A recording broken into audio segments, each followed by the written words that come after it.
Hello, hello. Welcome back to Blooming Within's pregnancy series. I'm Gabby the educator. This week we are talking about week 15, actually, because last week I fudged up. That's okay. Baby is the size of a pear, a little bit bigger every time, lemon orange pear. This week, baby's eyes are coming forward. They were normally kind of a little bit on the side.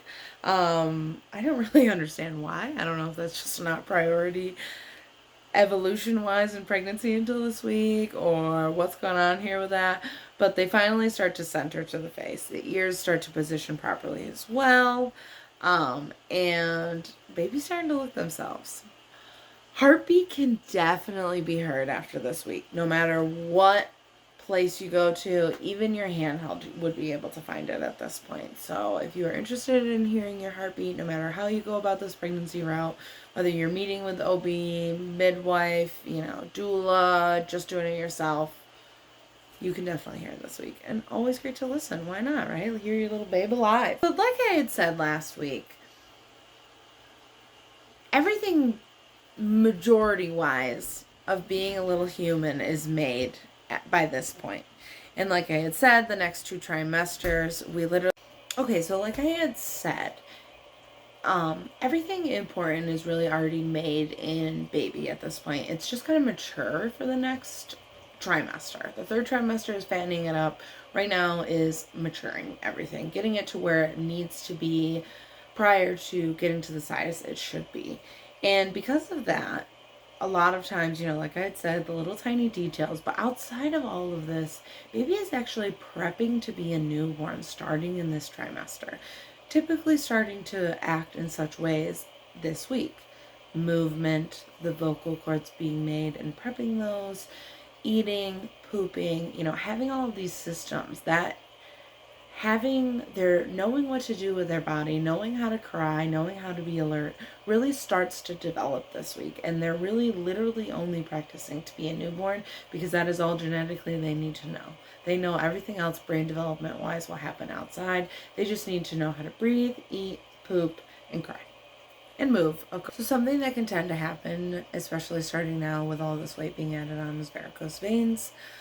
It's just all of the pressure that's happening on top of the veins, to be quite honest with you, and the way that your pregnancy develops. It's literally nothing you can control.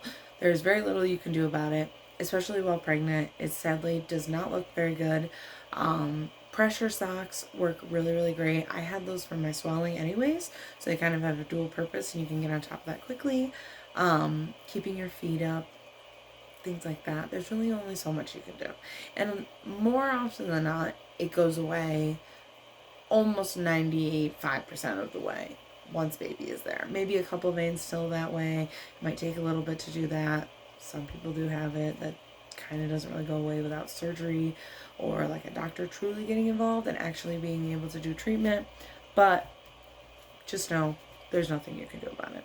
And that's the same with pregnancy weight gain. Obviously, sometimes we have pregnancies that we totally eat horribly and eat way more than the extra calories needed. I am very firm believer in doing what you need to do at that moment and kind of going with the flow of that. Trying to keep in mind the health of you means your baby is healthy. But if you had a shitty month where you ate terrible and gained a solid 10 pounds, it's not a big deal. You will be able to get through it. It's totally okay. Give yourself the grace and benefit of the doubt. This is an extremely hard process to go through mentally, and however you have to deal with that is how you have to deal with that, especially for the safety of you and your child. And something I found out about Pregnancy Brain, we're starting now, is actually a great introduction into Mom Brain. And as much as we like to give ourselves shit for this, it's actually because we don't want to think about anything but our pregnancy. We want to make sure that this pregnancy is the best pregnancy it can be. Baby comes out healthy, I'm healthy and viable as it is. So naturally and primitively, we actually are putting our entire focus on being aware of our body, being aware of what's going on with baby and what you need to do to care for baby, which post-birth turns into Mom Brain, which is you doing that for now, the live child. But instead of yourself, you're thinking about it for your child.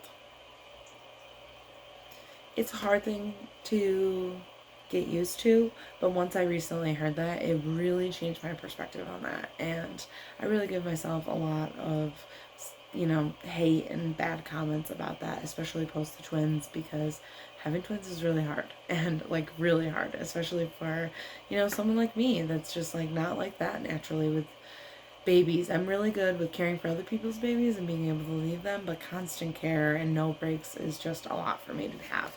And then two of them being like that, two of them being lovey, two of them being high needs, it could be a lot. So being able to look at that and being like, I'm going to forgive myself for forgetting absolutely everything, because all I need to remember is caring for my children, and that's what I'm doing. And of course, caring for myself, which I'm being better about. Hence, the pepper finally. But that's everything on week 16. 15. Next week is week 16. Thanks for being here.